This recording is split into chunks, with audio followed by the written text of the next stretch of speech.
There's something very unspring-like about using synthetic dyes to decorate your Easter eggs.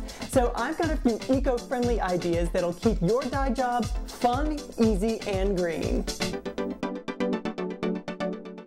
Dyeing eggs is probably my favorite part of the Easter holiday, and every year I challenge myself to come up with new and all-natural ways to dye my eggs. And here are pretty much the standard ingredients that I've been using over the years. Red cabbage, canned beets, and turmeric spice. All natural, all cheap, and all super easy to use. This year I'm adding one more ingredient, leftover coffee. I know you're probably thinking eggs already come in shades of brown, but you'll see what I'm up to in just a second. But first, let's get your eggs ready for dyeing.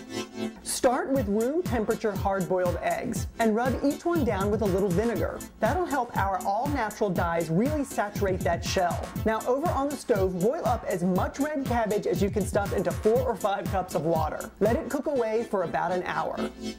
After you strain off your boiled cabbage, you're going to get this amazing purpley blue liquid. Let it cool down, especially if you're working with kids. And then pour it into an old Chinese soup container. I also add a few drops of vinegar to all my dyes. Now, depending on how deep you want your color, you can leave your eggs in the dye for a few minutes or for a few hours. I actually left this one in the fridge in its dye overnight, and somehow red cabbage makes the most amazing blue eggs.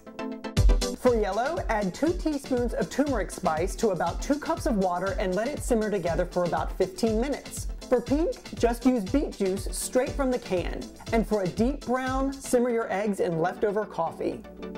Now before I dyed my eggs brown, I just punched out some letters from some old shelf lining paper. They work just like stickers, so you can spell out your name or the words Happy Easter. Just peel them off after your dye job is complete and you've got a one-of-a-kind Easter egg. Another recycling tip, cut up your old toilet paper rolls into rings and let your eggs air dry on them. The best part about using all-natural dyes is that you can be as creative as you want with whatever is in your fridge or your cupboards. It's just another way you and your family can celebrate an easy, eco-friendly Easter.